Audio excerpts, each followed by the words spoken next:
ప్రభుత్వం ద్వారా ప్రజలకి మేలు చేశాం.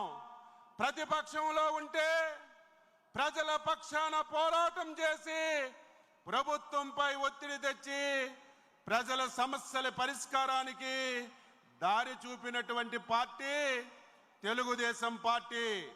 43 సంవత్సరాలు సుదీర్ఘ ప్రయాణంలో కష్టాలు వచ్చినా ఇబ్బందులు వచ్చినా గత 5 సంవత్సరాలు ఎప్పుడు రానటువంటి సమస్యలు వచ్చినా కార్యకర్తలు ప్రాణత్యాగాన్ని చేసి ఆస్తులు కోల్పోయి 5 సంవత్సరాలు పనిచేశారు. కాబట్టే మొన్న జరిగినటువంటి ఎన్నికల్లో తెలుగుదేశం ఎన్డీఏ అధికారంలోకి వచ్చిన విషయాన్ని ఈ మహానాడు ద్వారా తెలియజేస్తున్నాను.